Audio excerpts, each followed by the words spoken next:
जय भारत। डांगी एकेडमी के सभी व्यूवर्स को एक बार फिर से मेरा नमस्ते। हिस्ट्री में हम जो है नया टॉपिक हमने लिया था लास्ट वीक में, दैट इज़ कॉन्स्टिट्यूशनल फ्रेमवर्क।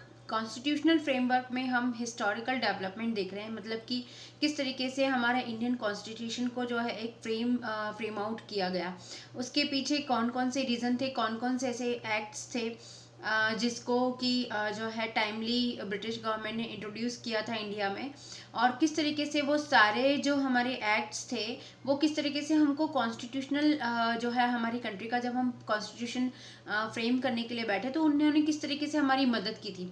उन सभी एक्ट्स ने उनकी जो प्रोज एंड कॉन्स थे उन सभी को टैली किया गया। तो यही सीरीज़ हमने जो है अपने लास्ट वीडियो से स्टार्ट किया है। ये सेकंड वीडियो है और इसमें डेफिनेटली हम जो है अगले कुछ इम्पोर्टेंट चार्टर एक्ट्स के बारे में जो है डिस्कस करने वाले हैं। तो before start that video I just want to tell you that watch this video, like it, share it and subscribe our channel Dangi Academy, which provides a lot of information and the preparation for the SSC exams, and you can also join our Telegram channel, जो कि आपको जो है वो इसकी link video में नीचे मिल जाएगी। और साथ ही साथ आप जो है इसके जितने भी वीडियोस हम लोग शेयर कर रहे हैं उसकी PDFs भी आपको हमारे टेलीग्राम चैनल पे इजीली अवेलेबल होगी।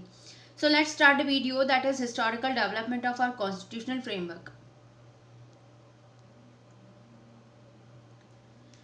In last video, we discussed about the preview. That means that we discussed about the Regulating Act 1717 and Pitt's India Act 1784. इसमें हमने जो है वो 1717 का रेगुलेटिंग एक्ट और पिट्स इंडिया एक्ट को जो है वो डिस्क्राइब किया था। उसके बारे में हमने जाना था कि इसके क्या क्या प्रोज एंड कॉन्स थे, क्या क्या उसके जो है वो लाइक जो हम कह सकते हैं कि फीचर्स थे इंपॉर्टेंट, और किस तरीके से इन्होंने अपने पावर को यहाँ पे एस्टैब्लिश करने की कोशिश की थी through these acts. Now in this video we are discussing about the Charter Act of 1813, Charter Act of 1833 and Charter Act of 1853.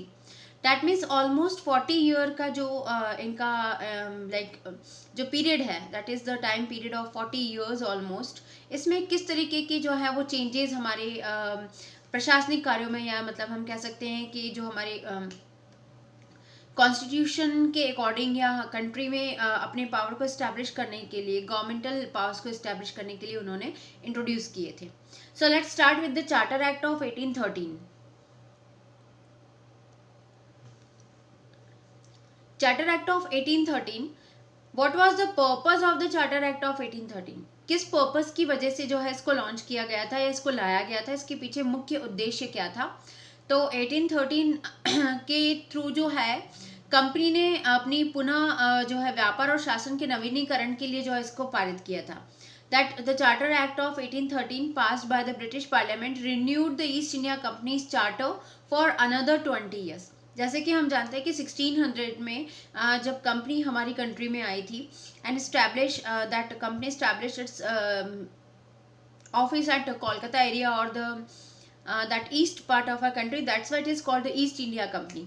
तो जो है उस समय ब्रिटिश गवर्नमेंट या ब्रिटिश पार्लियामेंट के थ्रू इसको जो है एक लीज दिया गया था, इसको कुछ पावर्स दिए गए थे, और इसी को रिन्यूड करने के लिए अगले 20 सालों के लिए जो है वो चार्टर एक्ट 1813 जो है वो इंट्रोड्यूस किया गया।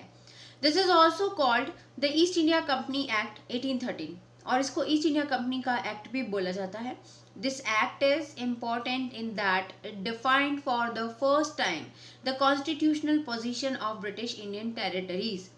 और ये एक्ट इसलिए भी इम्पॉर्टेंट है कि पहली बार जो है इंडिया में ब्रिटिश टेरिटरीज को पर्टिकुलरली जो है वो डिफाइन किया गया था। मतलब इसमें साफ साफ ये परिभाषा दी गई थी कि किस तरीके से हम इंडियन टेरिटरीज को ब्रिटिश गवर्नमेंट के अंडर में जो है वो मानते हैं। This act was passed by Lord Dalhousie, was the Governor General of India. और उस समय जो इंडिया के गवर्नर जनरल अलॉटेड थे लॉर्ड डलहौजी, इन्होंने जो है ये एक्ट पारित किया था।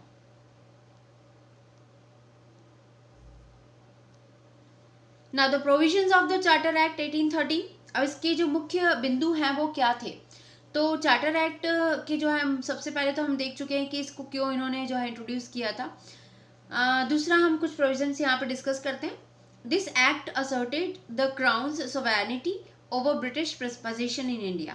The company's rule was extended to another 20 years. Their trade monopoly was ended except from the trade in tea, opium and with China. It empowered the local governments to tax people subject to the jurisdiction of the Supreme Court. The company's dividend was fixed, that is 10.5%. The act gave more power for the courts in India over European British subject. अब इसमें जो है सबसे पहले तो जो है इसने कंपनी का जो व्यापार पे एकाधिकार था, जो मोनोपोली थी, उसको खत्म कर दिया। केवल कुछ जो है वो टॉपिक्स इसके लिए छोड़ दिए थे, जैसे चाय हो गया, अफीम हो गया, या चाइना के साथ इसके रिलेशन है।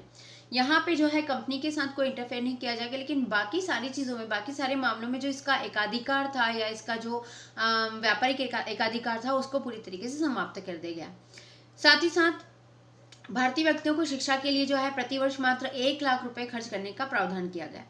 और इसमें जो है लोकल गवर्नमेंट को एम्पावर्ड किया गया। इस चार्टर एक्ट के थ्रू लोकल गवर्नमेंट को एम्पावर किया गया, जो स्थानीय प्रशासन था उसको शक्ति दी गई, ताकि जो है जिन लोगों से वो टैक्स कलेक्ट करती है उसका जुरिडिक्शन जो है वो कहाँ तक पहुँचा दिया गया, सुप्रीम कोर्ट तक पहुँचा दिया गया। ओके, बट इस टैक्स कलेक्शन में जो कंपनी का डिविडेंड था वो फिक्स था, that is 10.5%।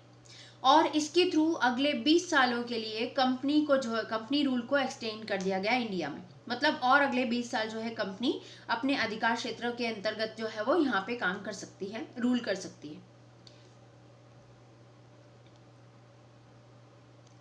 Another important feature of this act was to grant permission to the missionaries to come to India and engage in religious proselytization. ये सबसे important चीज़ है। इसके थ्रू जो है इन्होंने अपना एक दूसरा मतलब जो है वो एक दूसरा फेज स्टार्ट किया।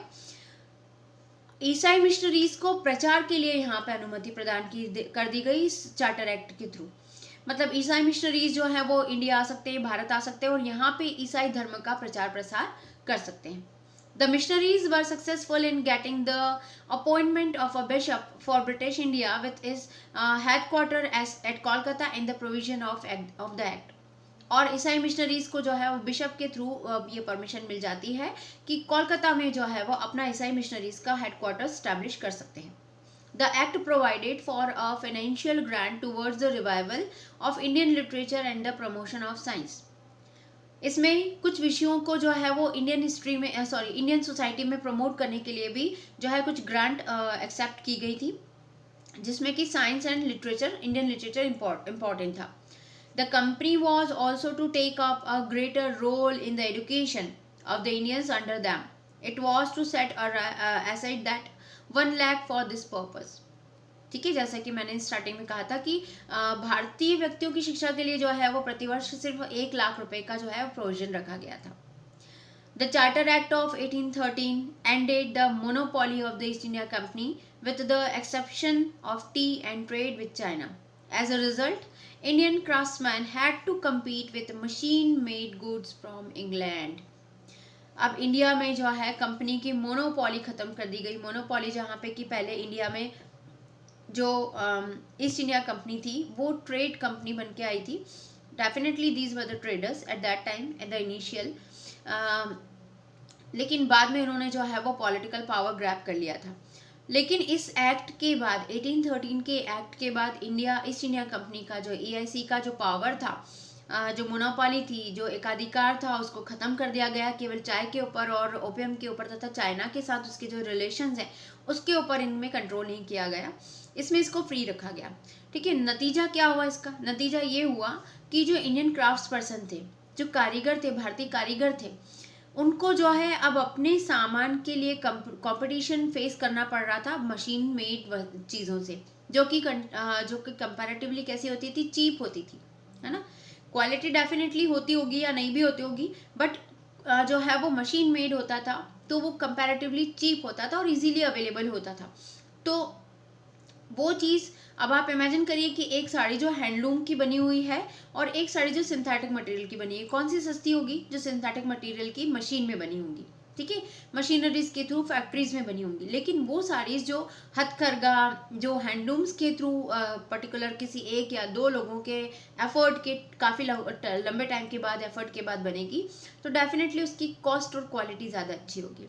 तो इसी तरीके से हमारे इंडियन क्राफ्ट पर्सन को इस एक्ट के बाद जब ईस्ट इंडिया कंपनी की मोनोपोली जो है वो ट्रेड पे ख़त्म कर दी गई, तो हमारे जो क्राफ्ट पर्सनस थे उनको डेफिनेटली मार्केट में जो मशीन मेड प्रोडक्ट्स होते थे उनका सामना करना था।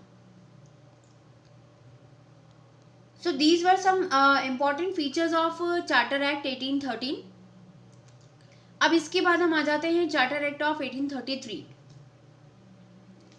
1833 से 1853 तक जो इन्होंने बदलाव किए, ठीक है, मेजर जो हमने देखा चेंजेस अभी 1813 के एक्ट में कि सबसे पहले तो इन्होंने जो है ट्रेड मोनोपोली खत्म कर दी, और दूसरा they want to introduce some new subjects and topic like Indian literature and science, ठीक है। तो इसके बाद जो है इस और दूसरे अगले जो इम्पोर्टेंट एक्ट हैं, दोज वर द 1833 एंड 1853। इसमें भी जो है इन्होंने कुछ नए नए प्रोविजन इंट्रोड्यूस किए थे, कुछ जो है वो नए वो टैक्स या कुछ आइडियाज लेकर आए थे।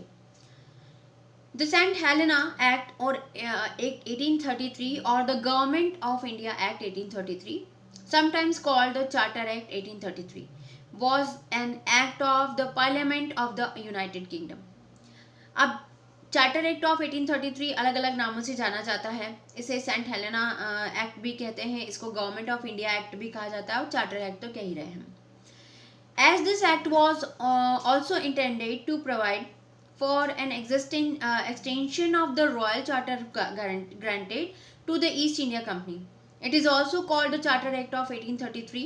This act extended the charter by 20 years. It contained the following provision. अब इसके थ्रू भी जो है वो क्या किया गया, जो प्रोविजनल था पुराने चार्टर एक्ट का उसको और अगले 20 सालों के लिए एक्सटेंड कर दिया गया। The company's commercial activities were closed down. It was made into an administrative body for British Indian possession. अब इस एक्ट के थ्रू जो है कंपनी का क्या कह सकते हैं हम, जो कमर्शियल एक्टिविटीज़ थी वो पूरी तरीके से जो है वो बंद कर दी गई, ठीक है। It was made into an administrative body for British Indian position, और इसको जो है वो ब्रिटिश इंडियन पोजीशन मतलब भारत में ब्रिटिश सरकार के आधिकारिक रूप से जो है वो इसको लागू कर दिया गया। The companies trade links with China were also closed down, और साथ ही साथ हमने पहले वाले में एक्ट में देखा था ना कि कंपनी को अभी भी चाइना के साथ रिलेशनशिप डेवलप करने में, ट्रेड रिलेशनशिप डेवलप करने में का जो है छूट थी, अधिकार था। But from 1833 act they also close down this relations और दीज ट्रेड लिंक्स। जो चाइना के साथ 1833 का जो एक्ट था, चाइना के साथ हमारे जो व्यापारिक संबंध थे उनको पूरी तरीके से बंद कर दिया गया। This act permitted the England to settle freely in India, और एक तरीके से इसने जो है खुलेआम छूट दे दी थी ब्रिटिशर्स को इंडिया में आके बसने के लिए। Britishers that means they came here, they can propagate their religion, है ना। मिशनरीज को तो जो है वो परमिशन मिल ही चुकी थी अपने ईसाई धर्म को यहाँ पे प्रचार प्रसार करने के लिए। साथ ही साथ अब धीरे धीरे मिल मेड प्रोडक्ट्स भी, जो क्योंकि ऑलरेडी जो है वो इंडस्ट्रियलाइजेशन स्टार्ट हो चुका था, तो इस तरीके से जो है वो एक तरीके से खुलेआम एंट्री मिल गई थी ब्रिटिशर्स को यहाँ पे एंटर करने के लिए। This act legalize the British colonization of the country, और इसने ब्रिटिश कॉलोनाइजेशन को लीगल बना दिया। The company still possessed the Indian territories but it was held in trust for his majesty. वो कंपनी जिसने इंडियन टेरिटरीज को control किया था, लड़ाइयाँ लड़ी थी, युद्ध लड़े थे, मराठास के साथ हो या टीपू सुल्तान के साथ हो, मैसूर वॉर्स हुए हैं, मराठा वॉर्स हुए हैं, then they defeated Delhi also, है ना। तो इतने सारे जो है इतने सालों तक इसने जो कोशिशें की हैं इन टेरिटरीज को हथियाने में या टेरिटरीज को जो है वो अपने पावर में लेकर आने में, तो अचानक से इस एक्ट के थ्रू जो है इनका पोजीशन इसके ऊपर से पूरी तरीके से मतलब इनडायरेक्टली खत्म कर दिया जाता है। अभी भी वो हैं तो ब्रिटिश ईस्ट इंडिया कंपनी के अंडर में, बट ये पूरी तरीके से किसके अंडर में मानी जाएगी, इनडायरेक्टली जो है वो majesty that means under the crown. तो पावर तो है इनका लेकिन पूरी तरीके से नहीं है। India became a British colony. अब जैसे कि हमने देखा कि इस एक्ट के थ्रू इन ब्रिटिशर्स को खुलेआम छूट मिल चुकी थी, अपना जो है यहाँ पे मतलब इंडिया में जो है ब्रिटिशर्स को पूरी तरीके से छूट मिल गई थी। तो अब जो है now after this charter act that India became the British colony, और अब जो है पूरी तरीके से एक उपनिवेश में परिवर्तित हो गया था भारत हमारा। अभी तक हम East India Company, East India Company, East India Company, traders traders traders, इस तरह के वर्ड्स को यूज करते आ रहे, but now on words we converted as a British colony after introducing of this act. The Governor General of Bengal was redesign as the Governor General of India. अब Governor General of Bengal को Governor General of India के नाम से जो है वो जाना जाने लगा। This made Lord William Bentinck the first Governor General of India. अब यहाँ पे दो तरीके के क्वेश्चंस बन जाएंगे, who was the first Governor General of Bengal, और यहाँ से एक और नया क्वेश्चन क्रिएट होता है, who was the first Governor General of India. So William Bentinck, Lord William Bentinck was the first governor general of India, as he possessed this position, this designation, because of the Charter Act of India 1833. Thus the country's administration was unified under one control. अब भैया उन्होंने बंगाल से focus हटा के पूरी country को focus कर रहे हैं वो, तो डेफिनेटली उनका एडमिनिस्ट्रेशन का जो एरिया है वो भी क्या हो जाएगा, एक्सटेंड हो जाएगा। The governors of Bombay and Madras lost their legislative powers. जैसे कि हम पहले वाले एक्ट में भी देख चुके, रेगुलेटिंग एक्ट में हमने देखा था, पिट्स इंडिया एक्ट में भी देखा था कि किस तरीके से इन्होंने बंगाल प्रेसिडेंसी के अंडर में मद्रास और बॉम्बे को भी डाल दिया था। मतलब बॉम्बे और मद्रास प्रेसिडेंसी मस्ट आंसरेबल और must done their work under the power of the Bengal presidency. But अब जो है वो इन्होंने पूरी तरीके से इनके लेजिस्लेटिव पावर्स को डिनाई कर दिया, खत्म कर दिया था। Through this act, the Governor General had legislative powers over entire British India. और जो गवर्नर जनरल ऑफ इंडिया था उसको पूरी इंडिया पे, पूरे भारत पे लेजिस्लेटिव पावर्स जो है वो इम्पोज कर दिए गए। The Governor General in council had the authority to amend, repeal और जो गवर्नर जनरल ऑफ इंडिया था उसको पूरी इंडिया पे, पूरे भारत पे लेजिस्लेटिव पावर्स जो है वो इम्पोज कर दिए गए। The Governor General in Council had the authority to amend, repeal और alter any law। और इतनी शक्तियां दे दी गई थी जो हमारे आज के कॉन्स्टिट्यूशन के पास है ना, इंडियन कॉन्स्टिट्यूशन के पास ही शक्तियां है ना, कि या तो हम हमारे पुराने ऐसे एक्ट या ऐसे नियम या कानून जो कि अब किसी काम के नहीं रहे हैं उनको या तो हटा सकते हैं या उनमें जो है सुधार कर सकते हैं या नए रूल बना सकते हैं। तो ये पूरी इस तरह की अथॉरिटी जो थी वो गवर्नर जनरल को दे दी गई थी। And any law pertaining to all people and places in British Indian territories, whether British, foreign और इंडियन नेटिव्स। अब उसको जो है ये राइट दे दिया गया था, इतनी अथॉरिटी दे दी गई थी कि वो भारतीय लोगों के लिए, जो लोकल पीपल हैं, इंडियन नेटिव्स हैं या ब्रिटिश हैं या फॉरेनर्स हैं, उनमें से किसी के लिए भी या सबके लिए किसी भी तरह का नया लॉ या तो अमेंड कर सकता है, रिपील कर सकता है या ऑल्टर कर सकता है, बना सकता है, सुधार कर सकता है या हटा सकता है। The civil and military affairs of the company were controlled by the Governor General in Council. Obviously अब गवर्नर जनरल को पावरफुल बना दिया इन्होंने, एक ऑल माइटी लाइक जो है इनको पावर जो है वो हैंड ओवर कर दी गई थी। तो सिविल एंड मिलिट्री अफेयर्स भी जो है अब से गवर्नर जनरल के अंदर में ही कर दिए गए थे। The Governor General's Council was to have 4 members. The 4th member had limited powers only. और गवर्नर जनरल्स की जो काउंसिल थी उसमें 4 लोगों को इन्होंने जो है वो अलॉट किया है, या हम कह सकते हैं कि मनोनीत किया है, और इन चारों के पास ही जो है वो लास्ट पावर्स जो है वो लिमिटेड रहती है। मतलब कि इन्हीं के पास जो है वो डिसीजन लेने की, डिसीजन चेंज करने की पूरी पावर्स जो है वो इन्हीं के हाथों में। For the first time, the Governor General's government was called Governor of India and the council was called Indian Council. और इसी ड्रास्टिक चेंज के साथ जो है पहली बार ये कहा जाने लगा कि भारतीय गवर्नर जनरल ऑफ गवर्नमेंट जो है अब वो गवर्नमेंट ऑफ इंडिया, भारत सरकार के रूप में जानी जाने लगी।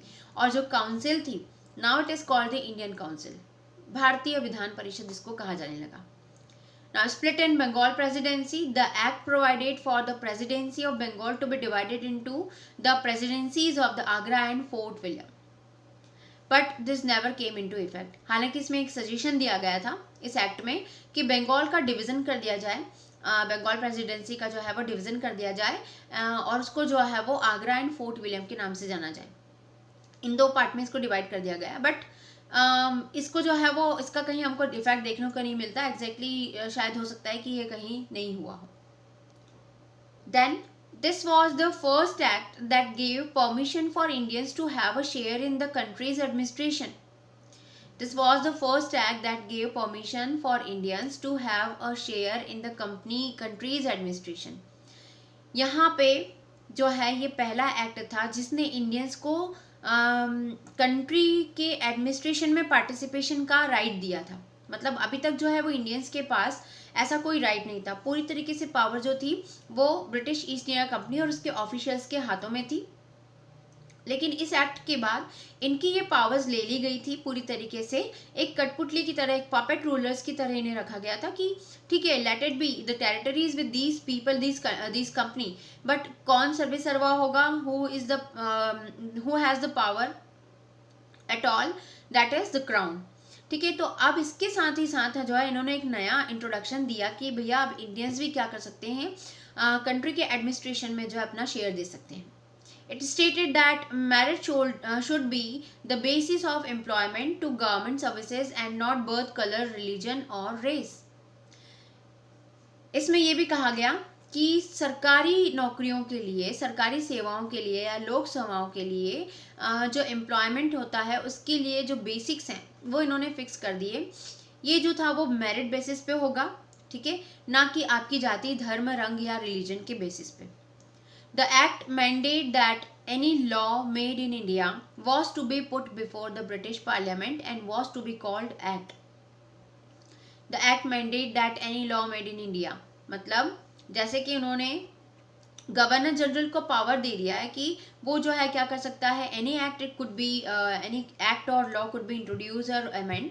लेकिन यहाँ पे भी एक शर्त रखी गई है कि अगर आप कोई भी लॉ बनाते हैं तो पहले आपको उसको ब्रिटिश पार्लियामेंट के सामने प्रेजेंट करना पड़ेगा और उसके बाद ही जो है वो एक्ट कहलाएगा। As per the act the Indian law commission was established, और इसी लॉ के थ्रू जो है वो इंडियन लॉ कमीशन को भी इस्टेब्लिश किया गया। That means they introduce judiciary system in India. ठीक है, the first law commission had Lord Macaulay as its chairman, और इस लॉ कमीशन का जो पहला चेयरमैन था that was Lord Macaulay. It sought to codify all Indian law, और उन्होंने जो है ये जिम्मा लिया कि वो पूरे इंडियन लॉज को जो है फिर से कोडिफाई करेंगे, इन्हें उनको जो है वो फिर से रिन्यूड करेंगे या नए लॉज बनाए जाएंगे, नए लॉज इंट्रोड्यूस किए जाएंगे। So who was the first law commission, that the chairman of the first law commission that was Lord Macaulay. तो ये तो हो गए the features of 1833 charter act. अब आ जाते हैं हम 1853 charter act. What is the charter act of 1853? The charter act of 1853 was the final one in the sequel of charter acts enacted under the company's rule. Charter act की श्रृंखलाओं में ये आखिरी चार्टर एक्ट था जो कि company rule को और ज़्यादा अच्छे तरीके से जो है वो डिफाइन करने वाला था। यहाँ पे कंपनी रूल या हम कह सकते हैं कि ब्रिटिश रूल को। It was deemed as one of the most striking acts of all time from 1773 to 1858, और ऐसा कहा जाता है कि 1773 से लेकर 1858 तक के अभी तक जितने भी एक्ट इन्होंने इंट्रोड्यूस किए थे इंडिया में, उनमें ये सबसे ज़्यादा जो था खास था। This act was established on the suggestions given by the Select Committee of Inquiry in 1852. अब इस एक्ट के पास करने के पहले इन्होंने एक जो है वो इंक्वायरी कमेटी बिठाई थी, और उस इंक्वायरी कमेटी के सजेशंस या रिकमेंडेशंस के बाद ही ये एक्ट जो है वो 1853 में इंट्रोड्यूस किया गया था। Interestingly, it was only under the Charter Act of 1853 that the concept of provisional representation came into being under the Legislative Council. The introduction of this last Charter Act entrusted the Britishers with a trust that they can now retain the territories of India in trust for their crown and not for kind of the specified period given by the previous Charter Act. अब इसके through जो है जितने भी provisional representations थे उनको जो है वो लेजिस्लेटिव काउंसिल के अंडर कर दिया गया। ठीक है,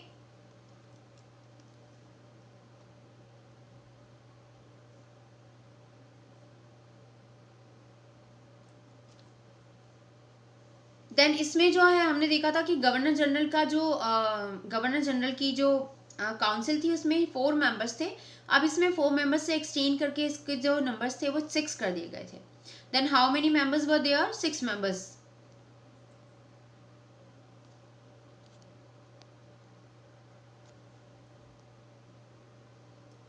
Now features of the Charter Act of 1853. With the help of the Charter Act 1853, it was made possible that the functions of the legislative and executive council were separated from each other. अब प्रशासनिक कार्यों में लेजिस्लेटिव्स और executives को, है ना, प्रशासनिक कार्यों में जो फंक्शंस होते थे, इनकी जो फंक्शंस मतलब इनकी जो कार्यप्रणाली थी, इसमें लेजिस्लेचर्स को और एग्जीक्यूटिव बॉडीज को पूरी तरीके से अलग कर दिया गया था, इनके पावर्स को अलग कर दिया गया था। The Charter Act of 1853 captioned the foundation of the contemporary kind of the parliament form of government. और एक तरीके से हम ये कह सकते हैं कि पार्लियामेंट्री फॉर्म ऑफ गवर्नमेंट को इन्होंने इंट्रोड्यूस किया था हमारे इंडिया में इस चार्टर एक्ट के through. The threshold of time was removed from the act that was previously present in the previous Charter Act. The number of board of directors was decreased to 6, where all of these members were crown nominated. अब इसमें जो है 6 नए और सदस्यों को जोड़ा गया था जो कि क्राउन के थ्रू नॉमिनेटेड होते। The Charter Act of 1853 ended the policy of providing government job only based on the recommendation. Now Indians were too open for the post under the civil services of India, leading to a competitive environment. अब इसमें जो है देखिए, इसके पहले हमने देखा था कि इसके पहले वाला जो चार्टर एक्ट था दैट इज 1833 एक्ट, उसमें इंडियंस को जो है प्रशासनिक कार्यों में मतलब एडमिनिस्ट्रेटिव पावर्स एडमिनिस्ट्रेटिव वर्क्स में जो है वो पार्टिसिपेशन करने की जो है राइट मिल गया था। और उन्होंने ये भी स्पष्ट कर दिया था कि अब जो है वो सिलेक्शन गवर्नमेंट जॉब्स के लिए सिलेक्शन जो है वो मेरिट बेसिस पे होगा, ना कि जाति धर्म और रंग के आधार पे।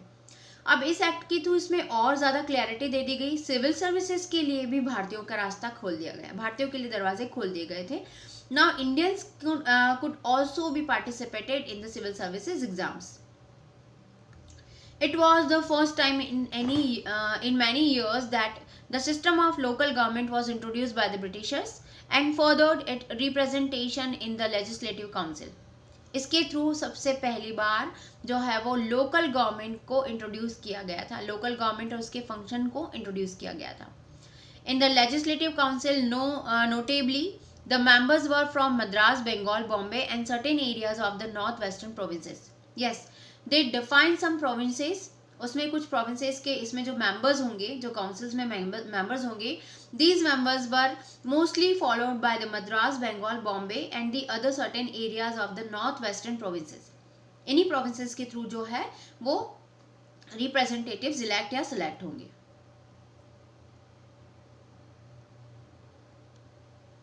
Now the conclusion of the 1853 Act.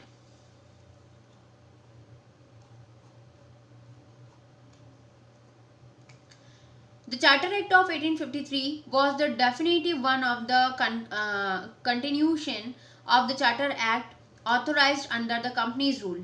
अब ये जो चार्टर एक्ट 1853 था ये डेफिनेटली पिछले चार्टर एक्ट का ही एक तरीके से जो है वह एक्सटेंडेड पार्ट था।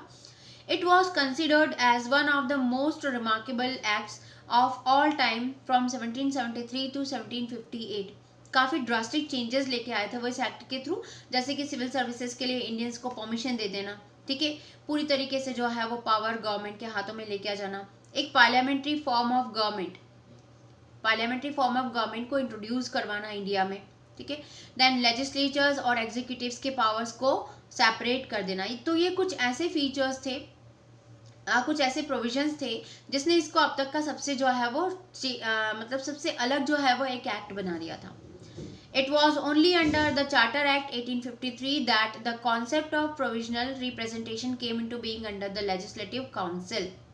The threshold of time was removed from the act that was provisionally present in the previous Charter Act. Thus, it extended the rule of East India Company for an indefinite period. हालांकि इसके through जो है ये भी बोला गया था कि ब्रिटिश गवर्नमेंट क्राउन जो है वो कभी भी ईस्ट इंडिया कंपनी के पावर्स को ख़त्म कर सकती है पूरी तरीके से, लेकिन फिलहाल जो है वो इसके पीरियड को एक्सटेंड कर दिया गया था. ओके